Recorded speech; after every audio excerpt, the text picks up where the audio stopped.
Selamat datang di channel Jendela Ilmu. Nah, kali ini kita akan membahas tentang sholat. Nah, kalian pasti sudah tahu kan sahabat muslim, kalau sholat itu adalah kewajiban yang harus kita jalankan setiap harinya. Nah, minimal dalam sholat itu ada 5 kali kita dalam satu hari. Nah, bagaimanakah, apakah yang akan saya jelaskan itu? Nah, di sini saya akan menjelaskan pengertian sholat, syarat sah sholat, rukun sholat, yang membatalkan sholat, dan lain-lain. Nah, bagaimanakah ilmu yang akan saya sampaikan kali ini? Maka simak video ini hingga akhir ya. Nah, yang pertama tentunya kita harus beragama Islam. Nah, yang kedua itu berakal. Nah, orang yang berakal, yang tidak berakal itu tidak wajib untuk sholat. Nah, yang ketiga itu suci dari hadas dan najis. Nah, yang keempat itu baligh. Nah, artinya sudah cukup umur, sudah bisa membedakan mana yang baik dan mana yang buruk. Nah, yang selanjutnya adalah sampainya dakwah Islam kepada. Nah, baiklah sahabat muslim, ini mungkin sedikit pengetahuan untuk kita semua. Tadi syarat wajib sholat adalah, salah satunya adalah berakal. Nah, orang yang tidak berakal itu tidak wajib untuk sholat ya, ingat itu. Nah, orang yang tidak berakal itu apa-apa saja sih? Nah, tentunya ada 3 golongan orang yang tidak berakal. Nah, yang pertama itu anak kecil sampai akil balik, sampai dia cukup umur. Nah, yang kedua itu adalah orang gila sampai sembuh. Nah, orang gila itu kan akalnya tidak ada, jadi dia tidak diwajibkan untuk sholat. Nah, yang ketiga ini adalah orang tidur sampai dia bangun. Nah, orang tidur tentunya juga tidak memiliki akal karena dia tidak dalam alam bawah sadarnya. Nah, begitulah sedikit pengetahuan tentang 3 golongan orang yang tidak ada akalnya. Oke sahabat muslim, kita lanjut ke materi kita. Nah, tadi ada syarat wajib sholat, sudah kita bahas di atas. Dan juga saya sudah memberikan sedikit penjelasan tentang orang yang tidak ada akalnya atau tidak memiliki akal. Nah, kali ini juga ada syarat sah sholat. Nah, yang pertama itu suci dari hadas besar dan hadas kecil. Nah, yang kedua itu suci pakaian, badan kita juga harus cuci, dan tempat kita juga harus suci dari yang namanya najis. Nah, yang ketiga itu adalah menutup aurat. Nah, yang keempat adalah sudah Nah, sahabat muslim, salah satu syarat sah sholat itu kita harus terbebas dari yang namanya najis, harus suci dari najis. Nah, untuk pengetahuan tentang najis itu tergolong menjadi 3. Nah, yang pertama adalah najis mukhafafah atau yang disebut dengan najis ringan. Nah, najis jenis ini kita cukup memercikan air kepada tempat atau badan kita yang terkena najis itu. Nah, najis ini sendiri adalah contoh najis ini yaitu air kencing bayi laki-laki yang belum makan apa-apa kecuali air susu ibunya. Nah, yang kedua itu adalah najis mutawassithah atau najis ringan, tidak berat dan tidak kecil. Najis sedang maksud saya, najis sedang. Nah, najis mutawassithah ini terbagi menjadi 2 lagi, yaitu ada yang nyata dan ada yang tidak nyata. Nah, untuk yang nyata ini jelas baunya, zatnya itu bisa dicium dan dilihat oleh mata kita. Nah, contohnya itu adalah kotoran, nah darah, dan lain sebagainya lagi. Nah, untuk yang tidak terlihat dari najis mutawassithah ini, itu adalah bekas dari najis itu yang masih ada baunya, tapi tidak terlihat oleh mata kita lagi ya sahabat muslim. Nah, contohnya adalah bekas air seni. Nah, yang ketiga adalah najis yang paling berat, yaitu najis mughaladah. Nah, najis ini ada pada air liur babi dan anjing. Nah, jika kita terkena air liur babi dan anjing, maka cara kita membersihkan najis itu adalah dengan cara mencucinya dengan air sebanyak 7 kali. Nah, dan salah satu dari air itu harus kita campur dengan tanah. Nah, sekianlah pengetahuan tentang macam-macam najis. Nah, sahabat muslim, selain kita harus terbebas dari najis, harus suci dari najis, kita juga harus menutup aurat kita kalau sholat kita ingin sah. Nah, untuk batasan-batasan aurat, untuk laki-laki sendiri itu batas auratnya adalah dari pusar hingga lutut. Nah, untuk perempuan, aurat itu adalah dari ujung rambut sampai ujung kaki. Yang boleh terlihat itu hanyalah muka dan juga telapak tangan, tapi ini juga boleh terlihat. Nah, selain itu untuk perempuan tidak boleh terlihat lah, baik itu rambut atau apa, atau lengannya atau bagian kaki bagian atas, betis. Nah, itu tidak boleh terlihat ketika kita sedang melaksanakan sholat, atau tidak, sholat kalian akan batal. Ini khusus untuk perempuan. Nah, untuk laki-laki, kita untuk batas aurat kita hanya. Nah, oke sahabat muslim, kita masuk ke materi lagi. Nah, barusan saya sudah menjelaskan tentang macam-macam najis dan juga batasan-batasan aurat, baik itu untuk laki-laki maupun untuk perempuan. Nah, selanjutnya yang akan kita bahas di sini adalah waktu-waktu sholat. Nah, ini adalah waktu-waktu sholat wajib. Nah, yang pertama itu adalah sholat subuh. Waktu dari sholat subuh adalah dari munculnya fajar shodiq sampai terbitnya matahari. Nah, yang selanjutnya itu adalah sholat zuhur.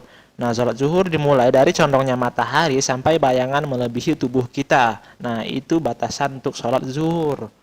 Nah, untuk sholat asar sendiri, dari berakhirnya sholat zuhur sampai terbenamnya matahari, atau dari bayangan melebihi tubuh kita, panjangnya melebihi tubuh kita, sampai terbenamnya matahari.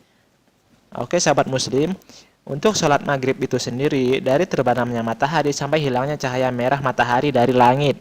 Nah, sampai langit memang benar-benar gelap, sudah memasuki waktu malam. Itulah akhir dari batasan sholat maghrib. Nah, untuk sholat isya, dari hilangnya cahaya merah atau memang sudah waktunya malam, itu sampai terbitnya fajar, sampai sebelum waktu subuh itu dimulai. Oke sahabat muslim, kita lanjut. Nah, untuk pembahasan selanjutnya adalah rukun sholat.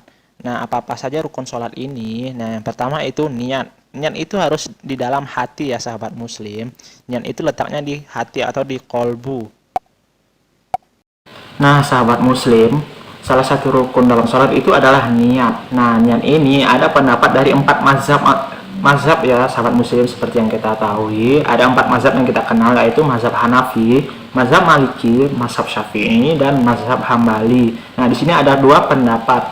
Nah, yang pertama itu ada mazhab Syafi'i, di mana itu letak niat. Itu letaknya ada di dalam hati dan diucapkan ketika kita melepaskan takbir. Nah, ketika takbir dari situ sampai A sampai itu bar, dari Allahu Akbar, dari A sampai bar. Nah, disitulah kita melepaskan niat. Nah, ini merupakan mazhab Syafi'i atau pendapat dari Imam Syafi'i. Nah, sedangkan untuk pendapat Imam Hanafi, Maliki, dan Hambali, itu letaknya itu kita membaca niat itu beberapa saat sebelum kita mengucapkan takbir atau Allahu Akbar. Nah, misalnya kita sholat maghrib, nah kita misalnya menjadi makmum usolli fardal maghribi salasa rakaatin mustaqbil kiblati adaan makmuman lillahi ta'ala. Nah, baru kita takbir Allahu Akbar. Nah, itu adalah pendapat dari 4 mazhab tentang bacaan niat atau tentang letak niat. Nah, sahabat muslim, untuk rukun sholat yang kedua adalah berdiri bagi yang mampu. Ini bagi kita yang sehat, tidak mengalami sakit.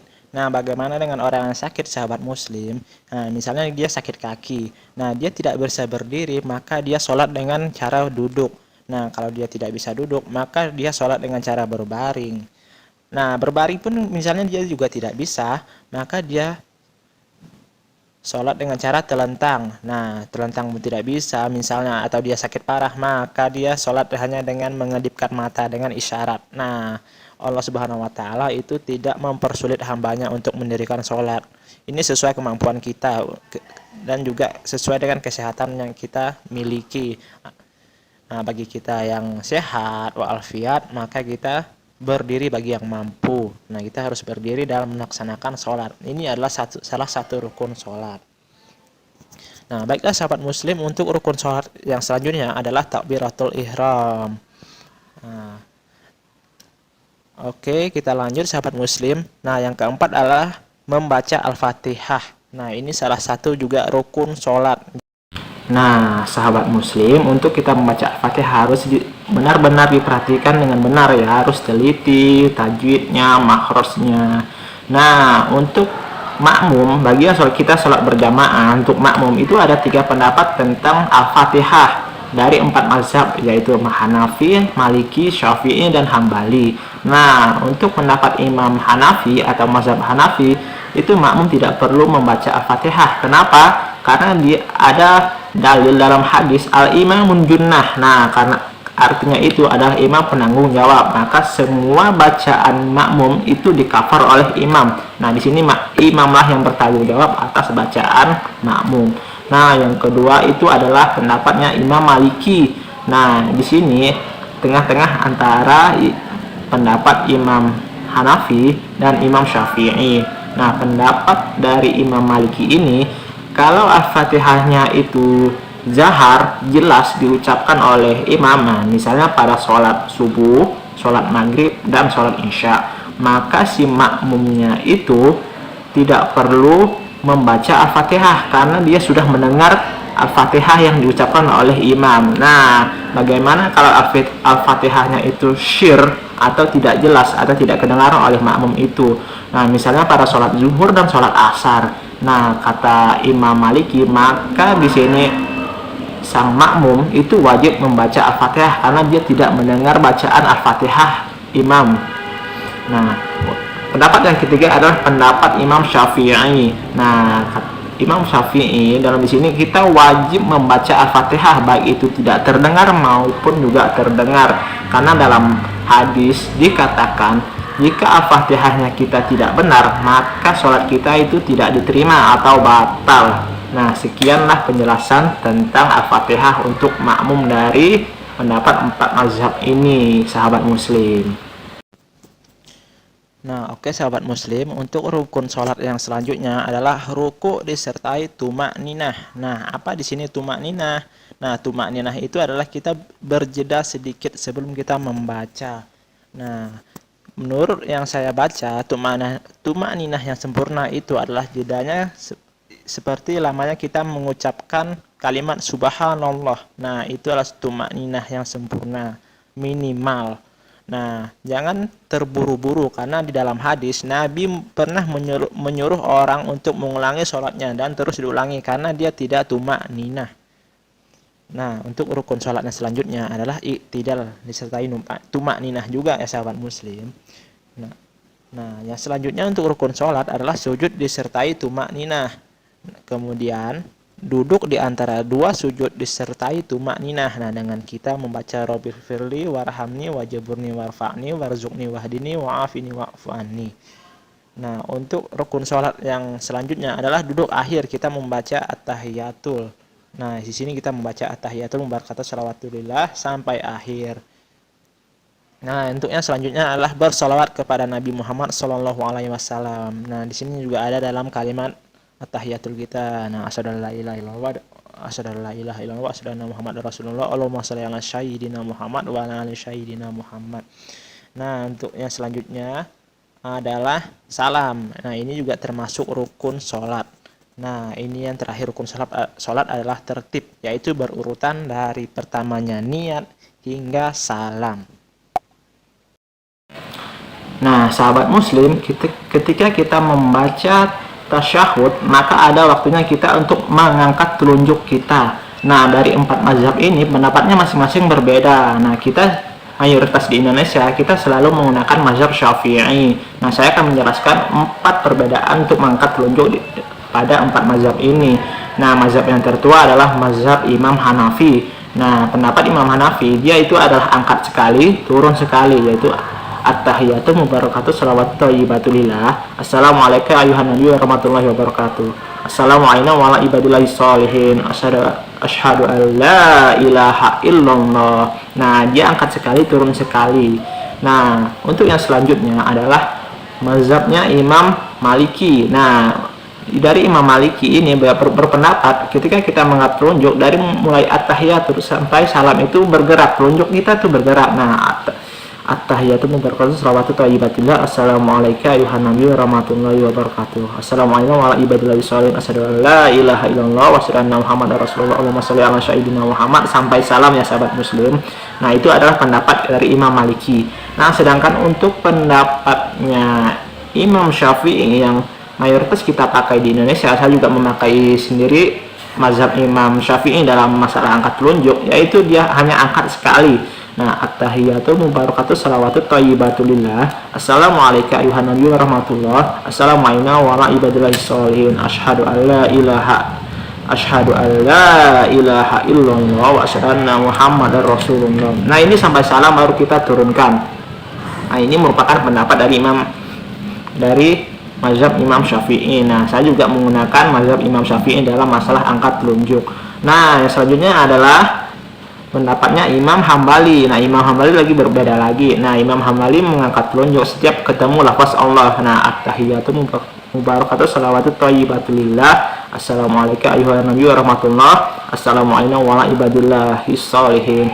Asyhadu an la ilaha illallah wa asyhadu anna muhammadar rasulullah. Allahumma sholli ala sayyidina Muhammad. Nah, untuk mazhab Hambali itu mengangkat telunjuk setiap ketemu lafaz Allah. Nah, selanjutnya adalah bacaan Sayyidina pada sholawat Nabi. Apakah kita menggunakan Sayyidina atau tidak? Nah, di sini ada dua pendapat. Ada orang yang menggunakan Allahumma sholli ala Sayyidina, ada orang yang menggunakan Allahumma sholli ala langsung, jadi tidak pakai Sayyidina. Nah, saya sendiri menggunakan Sayyidina karena dalam hadis Nabi itu sahih, ala Sayyidina wal ala Sayyidu walid Adam, kata Nabi, aku adalah pemimpin anak cucunya Adam. Nah, jadi saya ketika bersolat kepada Nabi dalam solat, saya menggunakan Sayyidina. Tapi untuk yang tidak menggunakan Sayyidina juga tidak masalah, karena kita jangan fanatik terhadap pendapat orang, karena mereka juga memiliki pendapat dan juga ada dalil-dalil tertentunya yang mereka pakai. Nah, baiklah sahabat muslim, kita lanjut ke pembahasan yang selanjutnya. Di sini ada sunnah-sunnah dalam sholat. Nah, sunnah sholat di sini terbagi lagi menjadi dua macam, yaitu sunnah sebagian atau abad dan sunnah haid. Nah, yang pertama adalah sunnah abad, yaitu membaca tasyahud awal sesudah 2 rakaat sebelum berdiri pada rakaat ketiga dan doa kunut sesudah i'tidal yang akhir pada sholat subuh dan witir. Nah, sedangkan untuk sunnah haid meliputi, nah yang pertama itu mengangkat kedua tangan ketika takbiratul ihram, ruku dan bangun dari ruku, dan berdiri pada saat bangun dari tasyahud awal sampai setinggi bahu, keduanya menghadap kiblat. Nah, yang kedua meletakkan telapak tangan kanan di atas tangan kiri. Nah, yang ketiga membaca doa iftitah, yaitu Allahu akbar kabira walhamdulillah katsira sesudah takbiratul ihram. Nah, yang keempat adalah membaca ta'awuz sebelum membaca al-fatihah. Nah, bacaan ta'awuz itu adalah a'udzubillahi minasyaitonirrajim. Nah, yang kelima, melihat tempat sujud. Nah, mata kita harus melihat tempat sujud. Ini dianjurkan sekali biar kita khusyuk dalam sholat selain pada saat membaca. Nah, yang keenam, membaca ketika keras ketika subuh pada rakaat pertama dan kedua pada sholat subuh, maghrib dan isya. Begitu pula pada sholat Jumat, sholat hari raya, sholat tarawih, serta witir dalam bulan Ramadan. Nah, sahabat muslim, berkaitan dengan mengangkat tangan ketika takbiratul ihram itu ada dua pendapat dari kalangan ulama. Nah, yang pertama pendapatnya itu mengangkat sejajar dengan bahu kita. Nah, dengan tangan menghadap ke kiblat. Allahu akbar. Nah, ini sejajar bahu. Nah, untuk pendapat yang kedua sendiri itu mengangkat tangan itu sejajar dengan daun telinga. Nah, saya sendiri di sini memakai pendapat dengan sejajar daun telinga. Nah, kedua-keduanya ini itu tidak salah karena masing-masing juga ada dalilnya, tapi pilih salah satu. Nah, untuk mazhab Syafi'i sendiri itu mengangkat tangan sampai dengan daun telinga, dan saya juga memakai mazhab Syafi'i ketika takbiratul ihram atau bangkit dari ruku segala macam itu, saya mengangkat tangan sampai sejajar daun telinga saya. Nah, untuk masalah meletakkan tangan kanan di atas tangan kiri itu ada pendapat dari berbagai ulama. Nah, juga terdapat pendapat dari 4 mazhab sendiri. Nah, yang pertama itu mazhab Syafi'i. Nah, letak kita ketika bersimpuh di atas dada, itulah namanya ya. Nah, mazhab Syafi'i ini adalah pertama letaknya itu di atas pusar di bawah dada. Nah, kurang lebih itu di sini. Nah, saya lihatkan contohnya di sini ya. Nah, begitu. Nah, yang selanjutnya adalah mazhabnya tetap yang kedua ada lagi mazhab Syafi'i itu versi 2 itu di atas jantung sebelah kiri. Nah, kadang mungkin kita juga pernah melihat orang sholat dengan posisinya begini. Nah, itu adalah pendapat mazhab Syafi'i versi kedua. Nah, selanjutnya ada pendapat imamnya Maliki atau mazhab Maliki itu letaknya di atas pusar. Nah, itu untuk mazhab Maliki. Nah, Maliki ini biasa mayoritas dilakukan oleh orang-orang Maroko di sana, karena orang-orang Maroko itu mayoritasnya bermazhab Maliki. Nah, mazhab Maliki ini juga memiliki dua versi. Tadi itu versi pertama. Untuk versi keduanya itu tangan tidak berada di mana-mana, hanya diluruskan selurus badan saja.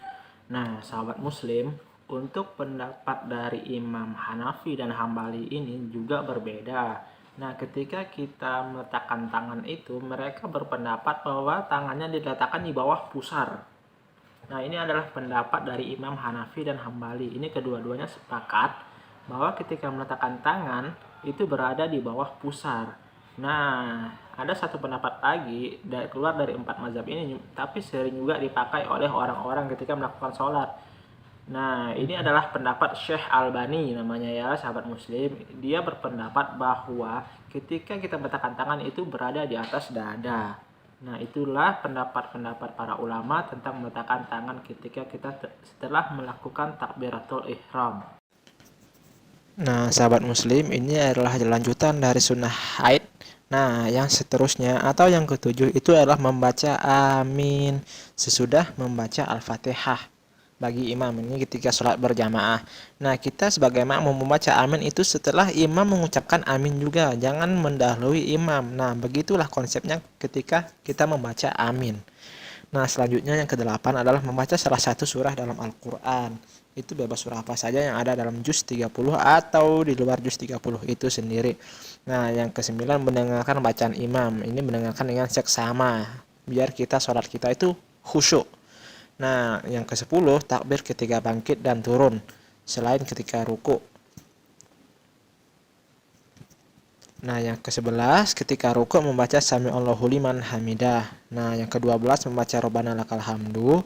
Yang ke-13 membaca tasbih 3 kali ketika sujud. Nah, subhana rabbiyal a'la wa bihamdi. Nah, yang ke-14 membaca doa di antara dua sujud ketika duduk. Nah, seperti Rabbil firli warhamni yang saya sebutkan di atas tadi. Nah, yang ke-15 itulah duduk iftirash di semua duduk sholat kecuali duduk akhir.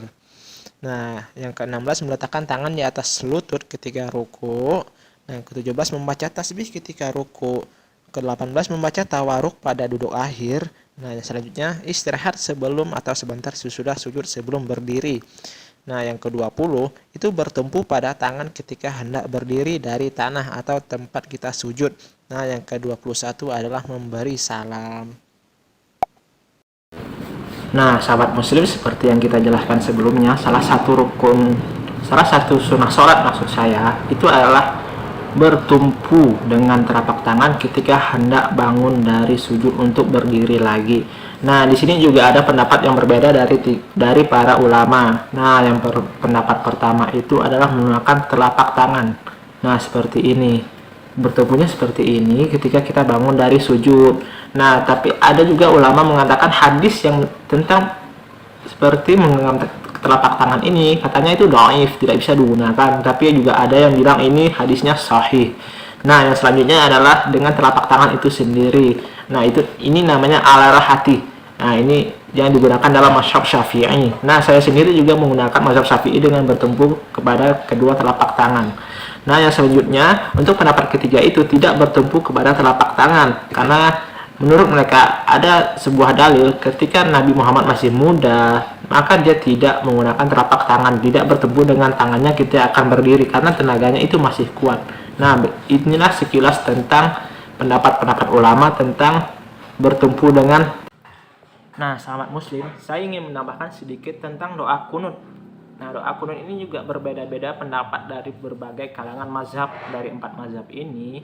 Nah, yang pertama itu mazhab Syafi'i. Nah, mazhab Syafi'i kita itu dianjurkan membaca doa kunut itu setelah ruku. Nah, setelah ruku, setelah kita walakal hamdu min samawati wal ardh membaca itu, nah kita mulailah membaca doa kunut Allahumma hdina fiman hadait wa afina fiman afait wa tawallana fiman tawallait wa barik lana fima a'tait. Nah, yang selanjutnya adalah pendapat mazhabnya Imam Maliki. Nah, Imam Maliki juga dianjurkan membaca kunut atau diwajibkan membaca kunut ketika sholat subuh ya. Karena kunut ini juga ada hanya berada pada sholat subuh dalam sholat wajib. Nah, untuk mazhab Maliki ini membaca doa kunut itu sebelum ruku. Nah, berbeda dengan mazhab Syafi'i. Mazhab Syafi'i itu setelah ruku baru membaca doa kunut. Nah, sedangkan mazhab Maliki itu sebelum rukuk membaca doa kunut. Nah, membaca doa kunut Allahumma hdina fiman hadait wa afina fiman afait dan seterusnya, baru dia rukuk. Nah, itu adalah mazhab Imam Syafi'i. Nah, ini yang pendapat ketiga, pendapat Imam Hanafi dan Imam Hambali. Nah, di sini dia tidak menggunakan kunut, dalam sholat subuh, tidak sama sekali, baik itu setelah rukuk maupun sebelum rukuk. Nah, mazhab Hambali ini digunakan mayoritas pada orang Arab Saudi. Misalnya kita umroh atau naik haji nanti, kalian melihat orang-orang tanpa membaca doa kunut, maka kalian jangan heran, itu mereka menggunakan mazhab Hambali. Mazhab Hambali itu tidak menggunakan doa kunut. Nah, misalnya timbul pertanyaan di sini, bagaimana ketika kita menganut mazhab Hanafi dan Hambali, kita tidak menggunakan kunut. Nah, kita ini sholat di tempat orang yang menggunakan kunut. Apakah yang harus kita lakukan? Nah, di sini kata Imam Hambali, kalau orang membaca kunut, sedangkan engkau mazhabmu tidak membaca kunut, maka angkatlah tanganmu dan ucapkan amin. Allahumma hdina fiman hadait, amin. Wa afina fiman afait, amin. Wa tawalan fiman tawalait, amin. Wa barik lana fima atoin, amin. Lakina birahmatika syarra ma qadait, amin. Fa innaka taqdi wa alaik, itu tidak diaminkan sampai akhir, tidak diaminkan. Kenapa? Karena itu adalah kalimat-kalimat puji-pujian, bukan doa, makanya tidak diaminkan. Nah, sekilas tentang kunut. Nah, sahabat muslim, sekian penjelasan dari saya tentang sholat. Bagaimana tadi kita sudah menjelaskan apa itu sholat, apa itu syarat wajib sholat, apa pada saya syarat sah sholat, rukun sholat, sunnah sholat, sujud sahwi, macam-macam pendapat dari para ulama. Nah, mungkin sekian dari saya mohon pamit. Jangan lupa selalu dukung channel ini ya, subscribe selalu channel ini, nyalakan lonceng notifikasinya, like dan share kepada teman-teman kalian, biar menjadi amal jariah kita di akhirat nanti. Nah, saya mohon pamit. Assalamualaikum warahmatullahi wabarakatuh. Selamat bertemu lagi di video selanjutnya. Dadah.